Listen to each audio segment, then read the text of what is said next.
Debate, the Honourable Member for Vancouver East.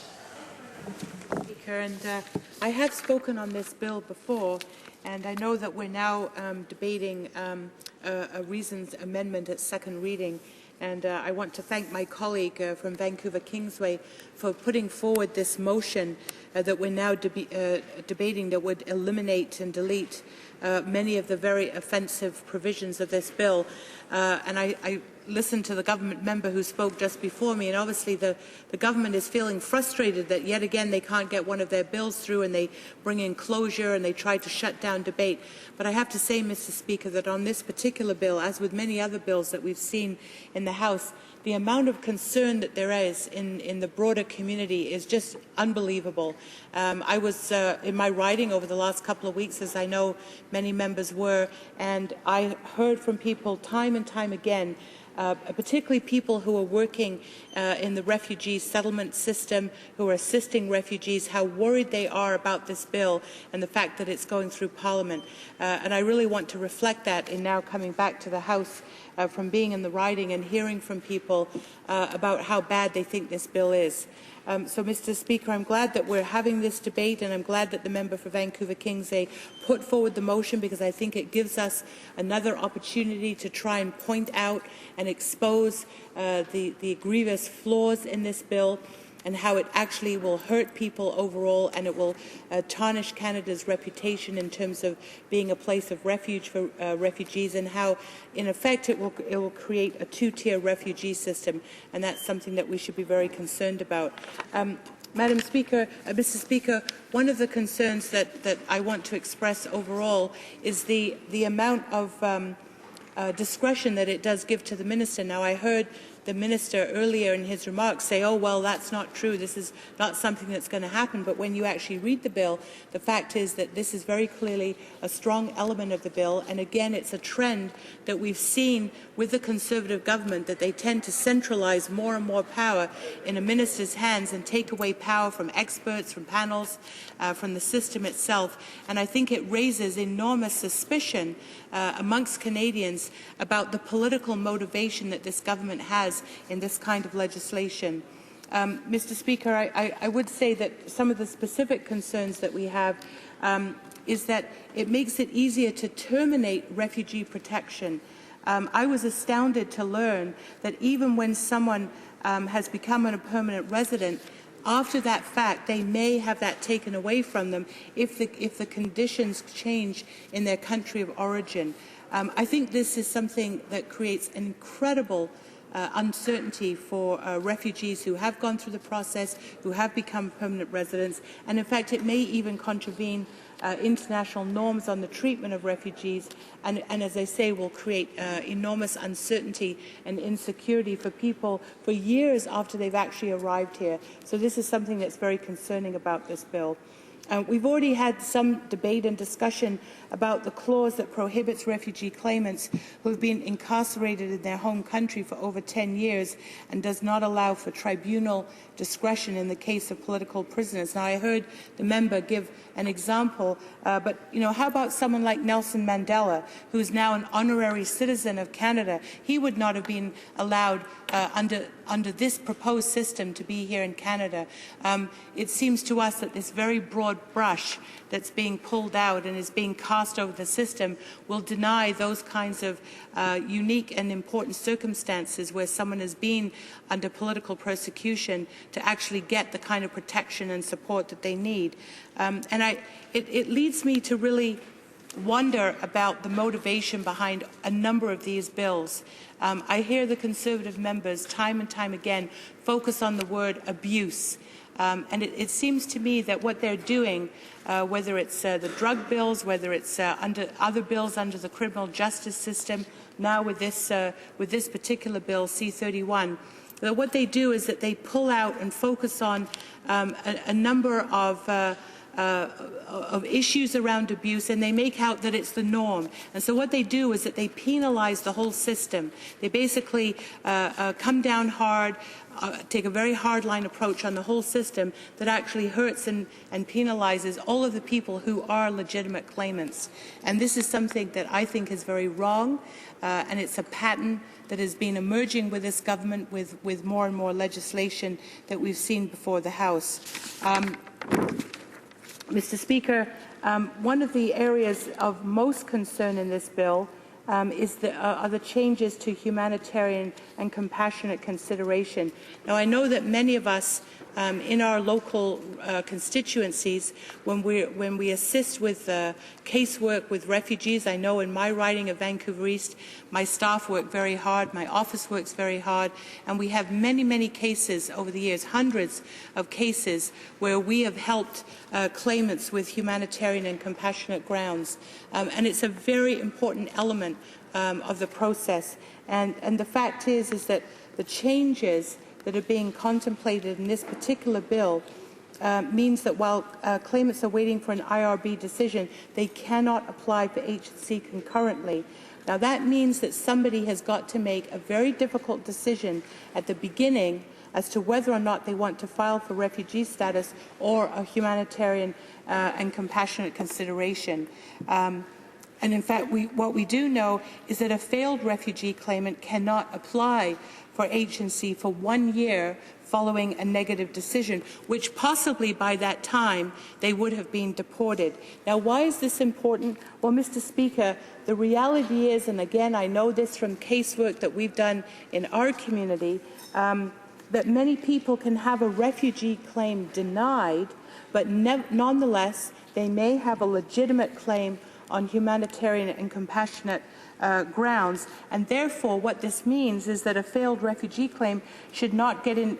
So our belief is that a failed refugee claim should not get in the way of an H&C consideration. So, Mr. Speaker, I want to say that this particular change in the Act is going to make it more and more difficult and onerous for refugee claimants to actually have options before them, which they now have. So it is definitely a hardening of the system. It's a narrowing of the criteria. It's a focus on abuse that now applies system-wide that makes it much more difficult for people. And I think that as a result of these changes, if they do go through, first of all, as individual members of Parliament, I'm sure we're going to find it very, very difficult to now to work with claimants in our local communities, and we're going to see a lot of hardship. We're going to see people who are basically facing a system that has closed down, on them. So I feel very, very worried and concerned about the impact that this bill is going to have. Another huge concern in this bill, Mr. Speaker, is the fact that the minister will have the power to designate a group of refugees as irregular arrivals. Now, exactly what that means, what the criteria are going to be, that's something that we need to find out how this will work. But the very fact that it will basically create two classes of refugee claimants is something, again, that we should be very concerned about. And as many of the experts have pointed out, and I referred to some of the organizations earlier who have voiced their concern about this bill, a number of those organizations have pointed out that this particular section of the bill is very possibly a violation of the Charter of Equality Rights and also international conventions. So the notion of detaining mandatory detention for up to a year when the minister has designated irregular arrivals, again, is something to us that's very offensive. I remember reading over the years the situation that took place in Australia where they had mandatory detention. And I think it created, first of all, it created a political environment where the hatred against refugees it allowed that environment to get stronger. And I think that's what we'll see here. This is what the Conservative government is apparently motivated by, creating an environment where we can beat up on refugees and say that somehow everybody is abusing the system. And so this idea of having two tiers of refugees and singling certain people out when they may be legitimate refugees is something that is very, very problematic. So, Mr. Speaker, I want to say that I'm proud that the NDP has stood in opposition to this bill, because there are serious flaws and concerns about it. It should be scrapped, and I hope that the member from Vancouver Kingsway's motion is approved this, in this House, so that we can go back to the drawing board and do this properly. Thank you. Questions and comments? The Honourable Minister of Immigration. Mr. Speaker, we just heard the kind of speech which indicates how all too often members of the Democratic Party use extreme and irresponsible, in fact demagogic language. The member just said that the government is seeking to create an environment where we can, quotes, beat up refugees. Now, Mr. Speaker, I'd like to give the member an opportunity to retract that outrageous remark. That is disgusting. Mr. Speaker, this country, under this government's leadership, resettles 1 out of every 10 refugees worldwide. We are increasing by 20% the number of convention refugees who we protect in Canada by 20% to the highest per capita number in the world. We are increasing by 20% the Refugee Assistance Program to assist them with their integration. We are creating, for the first time, the Refugee Appeal Division to provide for an additional safeguard for failed asylum claimants, to allow them a full fact-based review at an oral hearing on a full appeal.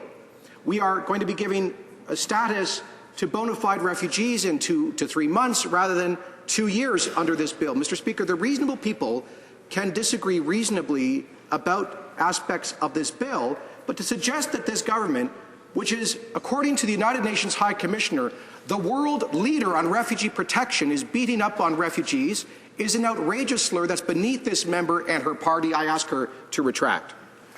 The Honourable Member for Vancouver East. Mr. Speaker, I wonder why that every organization that has expertise on this issue has voiced its strong opposition and concern about this bill. The fact is that the analysis of this bill, when one reads the bill and see how power is being vested in the minister's office, how it's creating a two-tier system, how it's focusing on abuse, how it's going to be a punitive across the board, we have every reason to believe, Mr. Speaker, every reason to believe that this bill is fundamentally flawed and harmful to refugees overall. And that's why every major organization in this country that is expert on this issue has come out publicly and said just that. And I'd like the minister to respond to those criticisms rather than sort of stand up with self-righteousness and pretend that somehow this bill is moving us forward when in reality it's just the opposite. Questions and comments? The Honourable Member for Winnipeg North. Thank you, Mr. Speaker. I appreciate the comments from the member. I wanted to follow up in regards to this whole safe country list. And I understand and appreciate that the minister has made a decision that ultimately is going to give him and his ministry more power to determine which country will be deemed as a safe country. Whereas the legislation that was passed just a couple of years ago allowed for the safe country designation to be determined by an advisory committee that was made up with experts, for example, individuals that dealt with human rights issues and so forth. My question to the member is, does the NDP still support, and would they support, an amendment that would in fact allow us to have an advisory committee make recommendations to the minister in regards to what is a safe country designated? The Honourable Member for Vancouver East. Well, thank you, Mr. Speaker, and I appreciate the comments and questions from the Honourable Member. And it is correct that under the former Bill C-11, there was a panel of experts, including human rights experts, who could make decisions about a safe country. This is now being put into the hands of the minister, and it's just further evidence of the concerns that we have about this bill that is focusing more and more decision-making and power in a political sense in the minister's office, other than through an independent expert advisory situation. So obviously what we had before was far superior to what is now contemplated in this bill. Why on earth we would have a minister making those determinations about what is a safe country when you can have reliable independent experts doing that and giving reasonable advice, again, as I say, is further evidence that this bill is fundamentally flawed and we shouldn't be approving it. Debate. The honourable member for